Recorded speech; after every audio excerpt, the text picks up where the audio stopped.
Welcome to the Big Blue Breakdown and your game balls and gassers for the New York Giants on offense, defense, and special teams in their 45-33 victory over the Indianapolis Colts at MetLife Stadium. I'm Paul Dottino. All right, so what do we know? The Giants have ended their team record 10-game losing streak with this win over Indianapolis.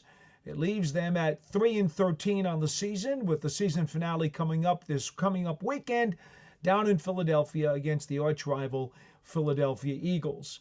Now, this was a very unexpected game on all fronts. You had Joe Flacco quarterbacking for the Colts on only one day's notice after Anthony Richardson, their starting QB, was ruled out with foot and back injuries.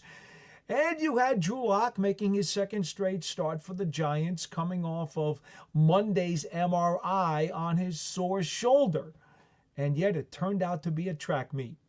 78 points combined between the two teams in what was a pinball scoreboard affair with explosions on offense that I think very few people could have predicted going in. Couple of items to check in on right away. We'll get to some of the records in a moment.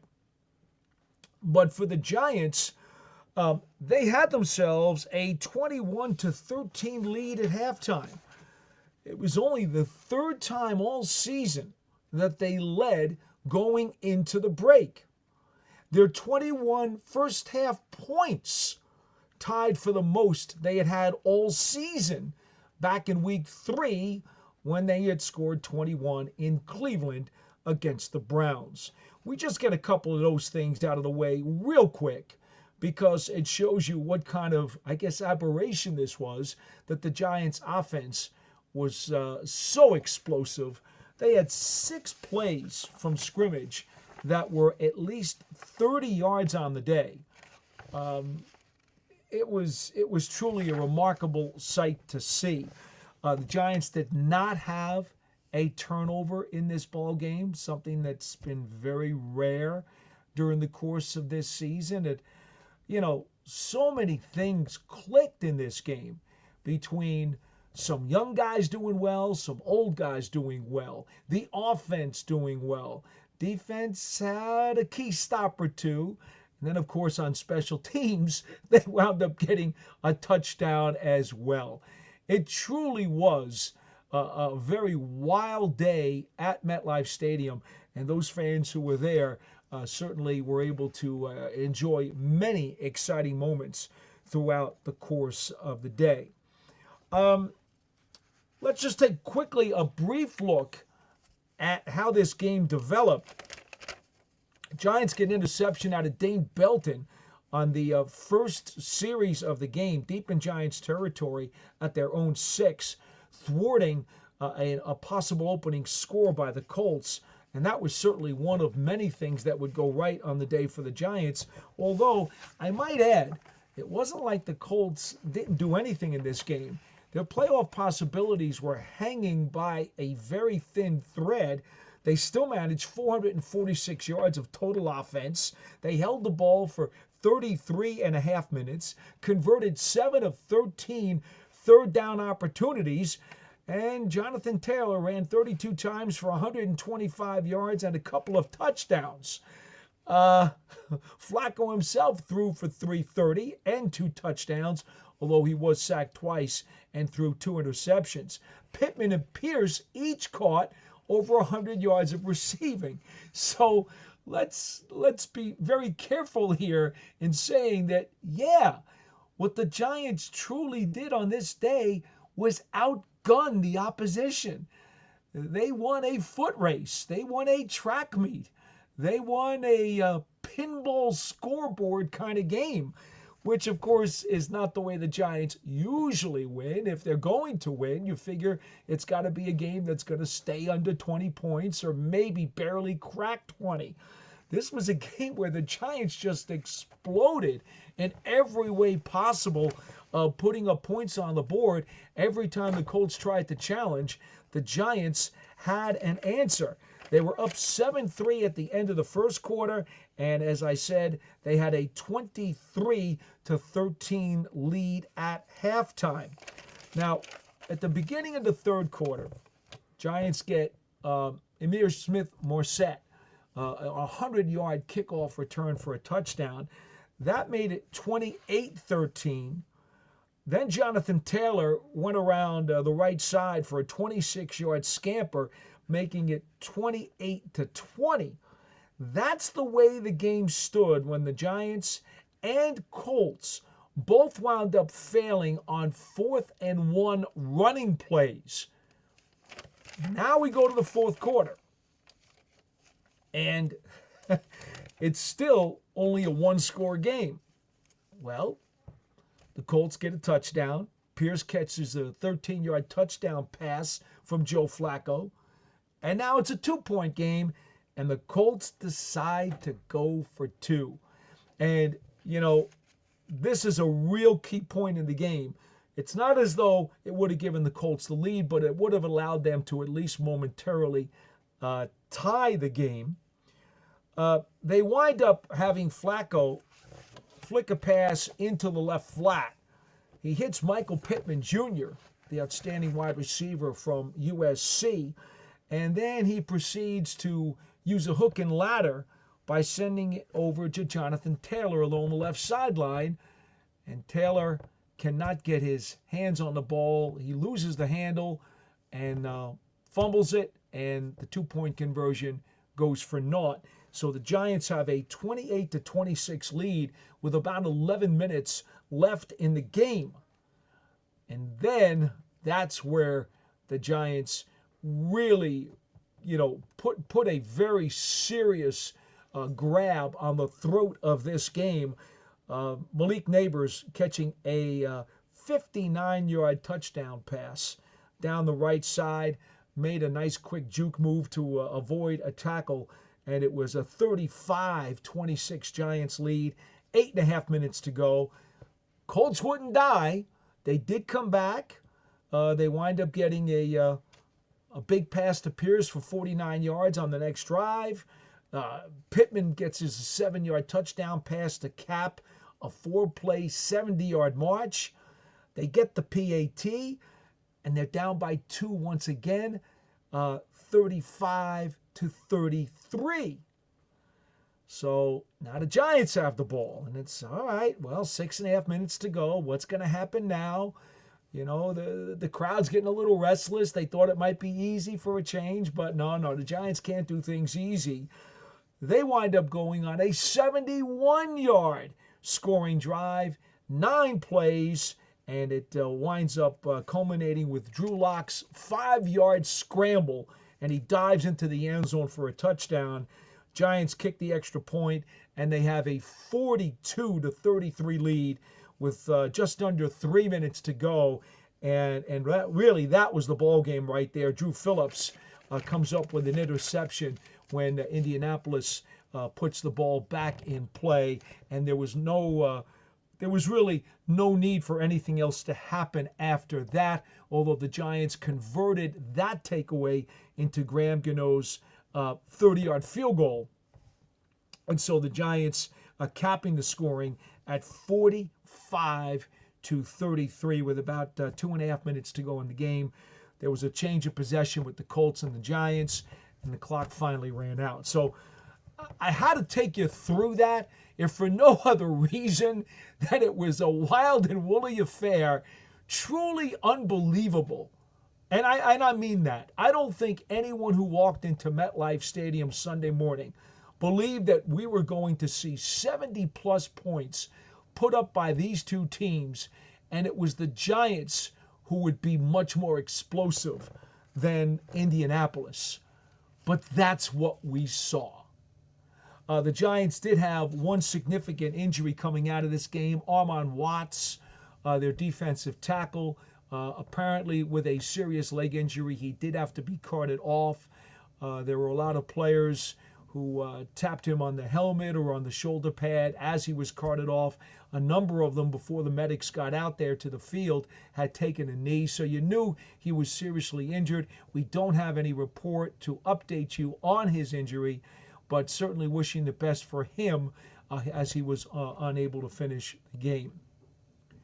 as far as the specific game balls and gassers go, on offense, there's just no way that we can avoid giving it to Drew Lock, who had the best game of his career since becoming a second-round draft pick by the Denver Broncos back in 2019. Lock, in the first half, when the Giants grabbed that 21-13 lead, was 7 of 8 for 153 yards, had hit Malik Nabers 4 times for 103 yards and a touchdown. Razor sharp. He continued that in the second half, and he finishes 17 of 23 for 309 yards, 4 touchdowns. I want to make sure I got these numbers correct. Yeah, those are correct. No interceptions, 5 carries for 0 yards total, although he did have the one 5-yard scramble for a touchdown, for his lone rushing touchdown of the day. So Drew Lock becomes the first quarterback in New York Football Giants history, and remember, this is the 100th season of Giants football, to do the following all in one game: throw for at least 300 yards, throw for at least 4 touchdowns, and run for at least 1 touchdown. All 3 factors involved in Lock's career day, as he was just razor sharp all day long. He looked like a completely different quarterback from someone last week in Atlanta who had one of the worst games of his very short NFL career. So for Drew Lock, we have to give him the game ball. And I know what you're saying, right? Malik Nabers went over 100 catches, went over 1,000 yards. I know. He's the honorable mention. In fact, you know what? If you want to give him a co-game ball, we'll give him a game ball as well. That's okay. We can do that here. We don't have any official rules. But Drew Lock has to be the number one guy we mention here for just an absolutely incredible performance. Giants was 7 of 13, by the way, on third down for 54%. And, you know, they only had the ball for 26 and a half minutes, and they scored 45 points. I know, one was on a kickoff return for a touchdown, but that's a lot of points in a very short period of time. Just to give you an idea, the last time the Giants scored 40 points was before the pandemic. It was back in 2019 when they scored 41 at home against Washington, and that was in week 16 of that season. So we get that out of the way. We also want to mention, though, Malik Nabers had his best day as a Giant here in his rookie season. Nabers coming up with, what was his number here? Here it is. 7 catches, 171 yards, including a 59 long and 2 touchdowns. Nabers was simply spectacular. He did this on 8 targets. Did not have a drop. Did a couple of nice acrobatic catches, playing above the X's and the O's, making an adjustment on the ball. And over the last month, Malik Nabers has looked much more like the guy that the Giants drafted, high in the first round this past year. Much like what he did in the first month of the season when he came out of the gate raging hot and explosive and exciting. That's what Nabers has been over this past month. It was the third 100-yard game of his season and first since the first month of the schedule. Also, let's not forget Tyrone Tracy. Now, his numbers were a bit more modest, but they were effective. Tracy had 20 carries for 59 yards, had a long of 40 as he did bolt around the left side on one very long sprint. 2 catches for 14. But here's the thing. Nabers and Tracy became only the third duo in NFL history, rookie duo, to each have at least 1,000 yards from scrimmage. Pretty amazing. The only one that you'll remember, because the Dallas Texans back in the early 60s had done it with 2 of their guys, but I know you guys would not remember those players, but you certainly would remember the New Orleans Saints. Marcus Colston and Reggie Bush had actually done that at one point for the Saints. So those are some of the numbers to look at. We know that Tracy still has an opportunity to do some other rookie records and put his stamp on the record books, but there's still one game to go. We're not going to bore you with a lot of those details about where he is or what he needs. Just tell you he's got his 100 catches, he's got his 1,000 yards. Tracy got his combined 1,000 yards, so that basically takes care of that. I will tell you this, though, about Nabers. When I say this is the kind of guy the Giants expected to see, he had 105 yards after the catch. That's really the conduit that the Giants wanted to build their offense around this year.